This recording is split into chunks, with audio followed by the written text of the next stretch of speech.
টিভির সামনে বসে আজকে ভয়েস দিচ্ছি। এই তো খেলা শুরু হয়ে গেছে। একটু ভয়েসটা দিতে লেট হয়ে গেল। হ্যালো ভিউয়ার্স, আসসালামু আলাইকুম। কেমন আছেন আপনারা সবাই? সবাই হয়তোবা অনেক এক্সাইটেড হয়ে আছেন আজকে কোন দল জিতবে।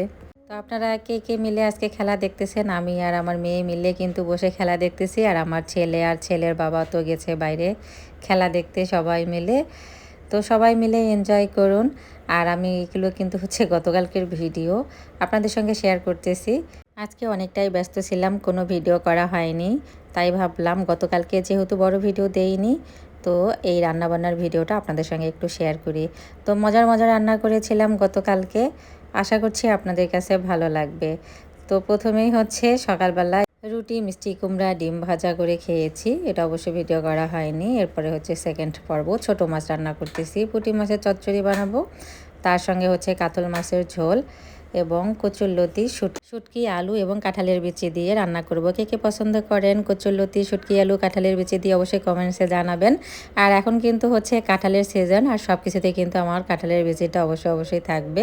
কাঁঠালের বিচি খেতে আমার অনেক অনেক ভালো লাগে, তাই মিস করতে চাই না।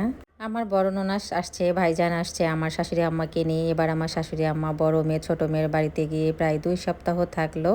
তো অনেক দিন পরে বাসায় আসছে। তো তার পছন্দ মতোই রান্না করার চেষ্টা করতেছি। তো প্রথম দিন যেহেতু মেহমানরা আসছে, মেহমানদারি করার চেষ্টা করতেছি।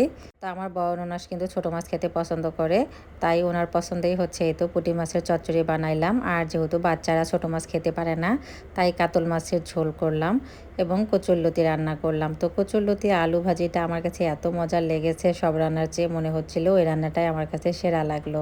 কারণ অনেক পরিমাণে খেয়েছি আর অনেক দিন পর যেহেতু খেলাম, খুবই ভালো লাগলো। আর রান্নাবান্নার ফাঁকে ফাঁকে হচ্ছে আবার বাসার কাজ করতে হচ্ছে, যেহেতু এখন ঘরগুলোতে রং করতেছে। আর রঙের কাজ করা যে কি বিরক্তিকর, মানে রং যখনই নিচে পড়ে সঙ্গে সঙ্গেই পানি দিয়ে মুছে ফেলতে হয়, তা না হলে দেরি হলে কিন্তু রঙগুলো উঠতে চায় না। তো আজকে প্রায় 5 দিন ধরে কিন্তু রং করা হচ্ছে। আর এই আসবাবপত্র সরাসরি করে রং করা কত যে কষ্টের। কাজের মাঝখানে 10-15 মিনিট করে একটু রেস্ট নেই, আবার একটু এনার্জি বাড়িয়ে নিয়ে আবার কাজে লেগে যাই।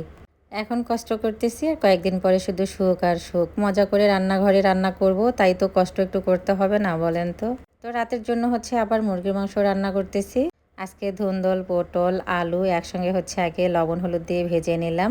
পটলের সঙ্গে দেখি একটু ধুন্দল ছিল, তাই ওটাও দিয়ে দিলাম, ভালোই লেগেছিল খেতে। আর তার সঙ্গে রাতের জন্য একটু বেগুন ভাজাও করে নিলাম। এই তেলটা কিন্তু হচ্ছে এর আগে আমি যে হাঁসের মাংস রান্না করেছিলাম, চীনা হাঁসের মাংস, তো অনেক তেল হয়েছিল, তেলটা উপর থেকে উঠিয়েছিলাম। সেই তেলটা দিয়ে এখন বেগুন ভাজা করে নিচ্ছি। ফ্লেভারটা কিন্তু ভালোই লেগেছে, বেগুন ভাজাটা খেতেও ভালো লেগেছে। দেখেন কালারটা মাশাল্লাহ সুন্দর হয়েছে। তো ভিডিওটা এখানেই শেষ করলাম। সবাই মনোযোগ দিয়ে খেলা এনজয় করেন। জানি যে এই টাইমে আমি ভিডিওটা দিচ্ছি এই সময় হয়তো বা রিচ হবে না, সবাই খেলা দেখা নিয়ে ব্যস্ত। তো পরেও ভিডিওটা আপনাদের সামনে গেলে অবশ্যই দেখে কমেন্টস করবেন। আল্লাহ হাফেজ।